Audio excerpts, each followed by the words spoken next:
Back with us in studio, British journalist Natalie Blenford, and of course, Owen Alterman, our senior international affairs correspondent. Natalie, you're one of those Brits who I guess can't imagine a UK under another monarch. Maybe talk about that, because what a wrenching change for that country. Yeah. I think it's a really emotional day. It's like we all knew that this day would come. And again, to say that all we know so far is that she's not well and she's under medical supervision, so we don't know any more. But to get that kind of alert, although we didn't personally, individually receive it, that kind of alert that she is in a bad way, and then to see all her family flying in, dropping their plans, cancelling events, I think it sends a sort of shock through the hearts of every British citizen. I mean, anecdotally, I've spoken to people, my phone has been buzzing, and it's all friends saying, I feel so upset, I'm so worried. And it's so strange because we don't know her personally, you know, we're not her friends, but it's this feeling that she's the grandmother of the nation and the Commonwealth, and 96 years old, you know, that is... I think you just said that many of us have only had one reigning monarch. I mean, most people alive today will have lived in her reign, and we just can't imagine life without her. And she's the old guard, she's the old monarchy when it was all about service and putting like the country and the Commonwealth and other people first. She's not from the celebrity generation, so you know, when she moves on, we're moving into a completely different era. And you know, we always live in the future, don't we? But I don't think we're actually ready for that. Such as well, yes, she's plunged into the spotlight at such a young age. I think it was 25 when her father died, and 27 when she was crowned queen, and she's now 96. So 70 years. We had the Jubilee, the Platinum Jubilee earlier this year, and she's lived, like you were saying, she's met with so many world leaders. She's just had such a huge impact. She's travelled the globe. She's been associated with more than 400 charities and organisations. I mean, her whole life has been about service from that moment when she was 25 years old. So it's hard for any of us to comprehend. Right. Well, I'm going to ask Natalie Blenford, Ambassador Mark Regev, to stay with us. Again, we were just seeing their live pictures of Buckingham Palace, crowds starting to gather. Of course, the Queen in Balmoral Castle in Scotland said to be in serious condition, deterioration in her health. We'll have more on this story on this special edition of The Rundown on I-24 News. Stay with us. With us in studio, British journalist Natalie Blenford, and of course, Owen Alterman, our senior international affairs correspondent. Natalie, you're a British subject, the monarch during your entire lifetime, and well beyond that, of course. Your reaction? It's a shock. It just feels baffling to me that a couple of days ago she was pictured with the new Prime Minister, Liz Truss, and she did look frail. There was some speculation she had a bruise on her hand. People were suggesting she'd had a cannula taken out, so she had been treated. But it seems a very quick demise to go from that to no longer being with us. Over a 2-day time. We don't know yet. There have been concern over her health over the past couple of months. Her schedule had been cut back, but nothing that seemed immediate life-threatening. They always cited mobility issues and that she was frail and that she didn't have the strength. And you know, we understand that, to have the strength to come down to London, to shake hands with a new Prime Minister, to go back again. It's a lot. It's a lot for anybody. But I think this is a big shock. It's come out of the blue. The statement earlier today, in a sense, warming everyone up to this idea, and then the announcement that she died this afternoon. So many questions come to mind. One of them is, had she already passed away before the royal family arrived at Balmoral? Some of them apparently yes, because it said she passed away this afternoon. Yeah. So Prince Charles may well have been by her side. Her other children may not have been. And this is what I thought as the afternoon developed. I thought that they were perhaps gathering all the family there before they made the announcement, so that they were in a safe place, that they were all informed, and then it went public. So I'm not that surprised from an organisational perspective, but from an emotional perspective, I am surprised. And of course, it's extremely, extremely sad. This is the thing with the royal family, is that the minute somebody passes away, we have to move on. This is the nature of it. So, you know, literally, we've just had the announcement, and already we're starting to think about what life will be like under King Charles. Well, let me ask, but a lot of people felt that Queen Elizabeth maybe was the sort of the glue holding the royal family together in the UK, and people questioning the future of the royal family when she was gone. I think so, because I think you sort of don't argue with a lady of that age and that level of experience. It's like she is from another era. And I think there was such a great respect for her within the family and within the British public and the Commonwealth. And I just think that a lot of the things that sort of, for example, Harry and Meghan have done, people have said, well, that's very offensive to the Queen, you know, to speak out about... Prince Andrew, I have to... And of course then, yes, you know, so there's been stuff, but I feel like she's always managed to sort of stand back from it and be almost like on her own level, a slightly untouchable level. People are like, have opinions about the royal family, but the Queen is sort of beyond reproach these last few years. And now everything shifts, and Prince William will be the new heir to the throne, you know, so right. And then his children are the next few tiers, but of course they're absolutely children, you know, they just went back to school today and they've just started a new school closer to their new home, so it shifts things a lot, and Harry sort of potentially comes back into the fold as a slightly more important member because he was always third in line to the throne, and that the Cambridge children are above him, but of course they're children. So, right. That, you know, there's going to be...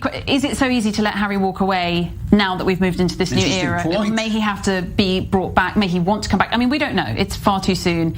I think what will be interesting now over the weekend will be to see what happens in the UK with the reaction of the public, because just a week ago we were here talking about Diana.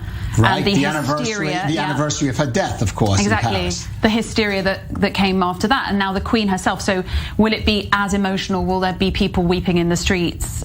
Let's see what happens. I imagine that will be. And now for more on the latest from London, I'm joined in studio by journalist Natalie Blenford. Natalie, great to have you with us. So let's talk about this massive operation planned tomorrow in London. Over 1 million people expected. How is London planning to deal with this mass of people? Yes, well, it's certainly a huge challenge. They're saying it's the biggest security operation London has ever faced, surpassing even the London 2012 Olympics, which went very, very well. But was 10 years ago. The world has changed somewhat since then. So basically, it's all hands on deck. I believe leave has been cancelled for any police with specialist skills. We've got armed police, sniffer dogs, CCTV, horses, boats. Any way that you can patrol any area of London, they are all being used right now. Drains, phone boxes and bins, or trash cans, as you'd say in America, are being scoured for anything unwanted. Thousands of police officers on the streets, probably some wardens as well. Members of the royal household will be out there. There'll be the army, there'll be soldiers. There's going to be so much sort of might thrown at this. Extra trains, of course, to get people in and out of London. And just a big kind of crossed fingers to hope that the Metropolitan Police, which is a, you know, world-renowned police force, can do enough to protect London and all the people that will be there tomorrow. And of course, the 500 heads of state as well. An incredible event to deal with. We're watching live images right now from London of those queues of people right there on your screens. Natalie, so many people are coming to pay their respects, and yet not everyone in the kingdom is pro-monarchy. We've heard anti-monarchy chants in soccer games, and King Charles was heckled himself. What do the British people really think? Yeah, well, I think that most people are very supportive of King Charles and are very sort of thankful for everything that Queen Elizabeth did for them, and are kind of turning out in their thousands to say thank you. But of course, there's always going to be a few who go against the grain. You know, it's a bit like any sporting event. You're always worried someone's going to do a pitch invasion, but they're not necessarily going to do anything bad. It's just about sort of usurping the status quo somewhat and trying to get noticed. All around the king. But let's speak about King Charles. What can we expect of his term in office? Yeah, so good question. I mean, I think I see him somewhat as sort of like the olive branch king, in that he has already extended his own personal olive branch to Harry and Meghan and said in his opening address as monarch that I extend love to them.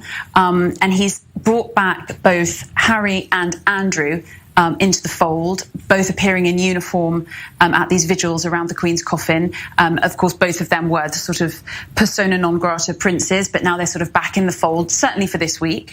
And he's been so busy. He's been to all the four corners of the United Kingdom. He's done an address in Welsh. He has literally not stopped working. I think he had one day where he was at home, which was said to be for private meditation and, you know, contemplation of of his grief. But he hasn't stopped working. So I think he is keen to continue the Queen's legacy.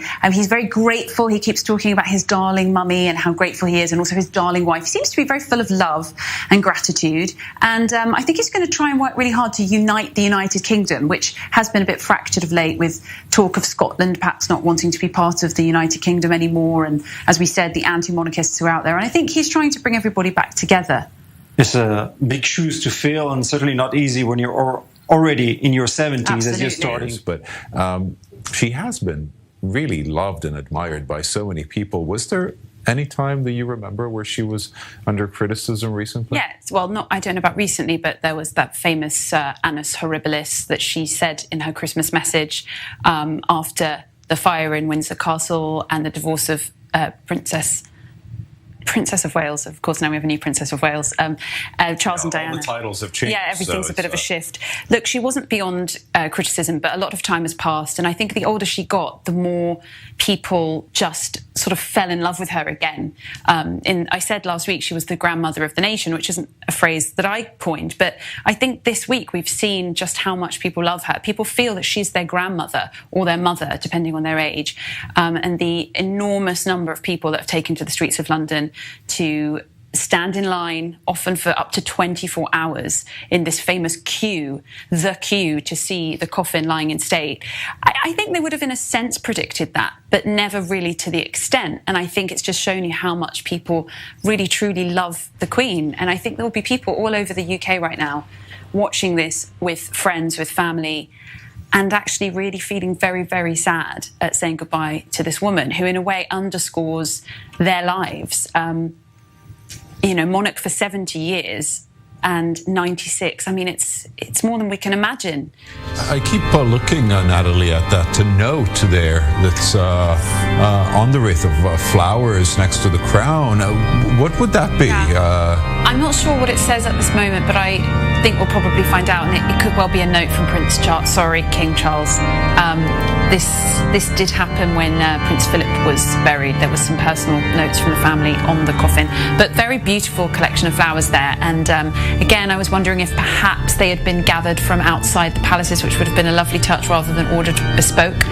But either way, a very, very bright, sunny array of flowers there, perhaps reflecting Her Majesty's joyful personality that we heard about. I just wanted to say that now what's happening is that people are leaving in a very specific order, and then I believe the coffin will start to make its way and then be followed by the royal family in, again, a very, very specific order, led by the King and the Queen Consort, and then filing through the generations.